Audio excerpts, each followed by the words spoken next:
Hello friends, welcome to my channel study with Shruti. So guys, इस video में हम discuss करेंगे GERD, gastro oesophageal reflux disease. हमने बहुत बार GERD पढ़ा है। अब हम देखते हैं कि ये होता क्या है।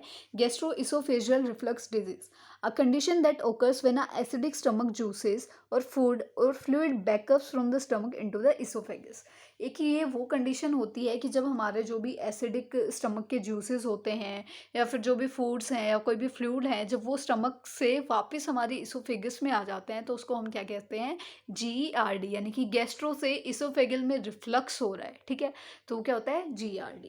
इसके कोजेस क्या होते हैं? डिलेड न्यूरोमस्कुलर डेवलपमेंट हो सकती है कि न्यूरोमस्कुलर जो डेवलपमेंट है वो डिले हो गई है, कोई भी सेरिब्रल डिफेक्ट की वजह से हो सकता है। एब्डोमिनल में प्रेशर अगर इंक्रीज हो रहा है उसकी वजह से देखने को मिल सकता है। ब्रोंकोपल्मोनरी डिस्फेजिया की वजह से हो सकता है, या हम मेडिसिन ले रहे हैं जैसे कि थियोफाइलिन, तो इसकी वजह से भी हमें जो है GERD जो है हो सकता है। फिर हम बात करते हैं रिस्क फैक्टर्स की कि कौन लोग ज़्यादा प्रोन होते हैं, किन में जो है GERD होने के चांसेस ज़्यादा होते हैं। तो अगर कोई डिलेड स्टमक एम्पटिंग है, किसी में स्टमक जो है वो डिले एम्प्टी हो रहा है, प्रेगनेंसी के केस में हो सकता है जब इंट्राअब्डोमिनल प्रेशर इंक्रीज हो रहा है, ओबेसिटी के केस में हो सकता है, हाइटल हर्निया, स्मोकिंग, कोई एनसेड्स ज़्यादा ले रहा है, tea, coffee, alcohol, hot chilli या स्पाइसी फूड कोई ज़्यादा कंज्यूम कर रहा है। ठीक है, बाइसोफोनेट ड्रग्स लेते हैं जैसे कि ऑस्टियोफोरोसिस के केस में जो है, तो उसमें हो सकता है। कोई PCOD का पेशेंट है जो OCP ले रहा है, यानी कि ओरल कॉन्ट्रासेप्टिव पिल्स अगर कोई ले रहा है, कोई आयरन टैबलेट ले रहा है या कोई एंटीबायोटिक थेरेपी ले रहा है, तो वो लोग ज़्यादा प्रोन होते हैं कि उनमें GERD जो है हो सकता है।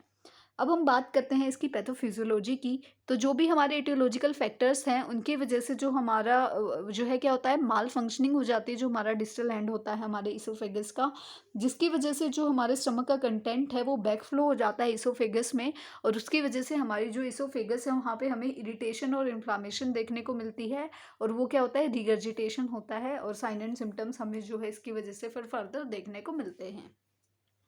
अब हम बात कर लेते हैं उन्हीं साइन एंड सिम्टम्स या क्लिनिकल मैनिफेस्टेशंस की कि हमें क्या क्या देखने को मिलता है अगर हमें रीगर्जिटेशन या फिर हम GERD यानी कि जो गैस्ट्रो इसोफेगियल रिफ्लक्स अगर हमें देखने को मिल रहा है, तो उसमें हमें क्या क्या होता है। हार्ट बर्न हो सकता है, रिगर्जिटेशन तो हो ही रहा है, इंडाइजेशन हो सकता है, डिफ़िकल्टी या फिर पेन हो सकता है स्वेलिंग में, हाइपरस्लाइवेशन हो सकता है, बहुत ज़्यादा स्लाइवा जो है बन सकता है, इसोफेजाइटिस यानी कि इन्फ्लामेशन ऑफ इसोफेगस हमें देखने को मिलती है, एनोरेक्सिया हो सकता है, लॉस ऑफ वेट और बेल्चिंग जो है हमें देखने को मिल सकती है।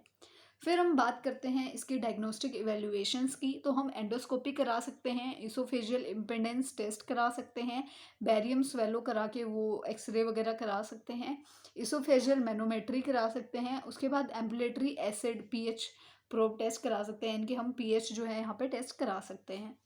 मैनेजमेंट की अगर हम बात करते हैं तो नॉर्मली मेडिकल मैनेजमेंट में हम इसको एंटासिड्स दे सकते हैं पेशेंट को, प्रोटॉन पंप इनिबिटर्स दे सकते हैं, H2 एंटागोनिस्ट दे सकते हैं, रेंटाडिन या फिर जो बैक्लोफेन है वो हम पेशेंट को प्रोवाइड कर सकते हैं। सर्जरी की अगर हम बात करते हैं तो फुंडोप्लास्टिस प्लास्टिकेशन करा सकते हैं, एंट्रोप्लास्टी और गेस्ट्रोटोमी जो है करा सकते हैं। कॉम्प्लिकेशन क्या होती हैं, इसकी वजह से हमें पेशेंट को बेरेट्स इसोफेगस देखने को मिल सकती है, इसोफेजियल स्ट्रक्चर जो है वो देखने को मिल सकता है, या फिर इसोफेजियल अल्सर जो है हमें यहाँ पे देखने को पेशेंट में मिल सकते हैं as a complication of GERD।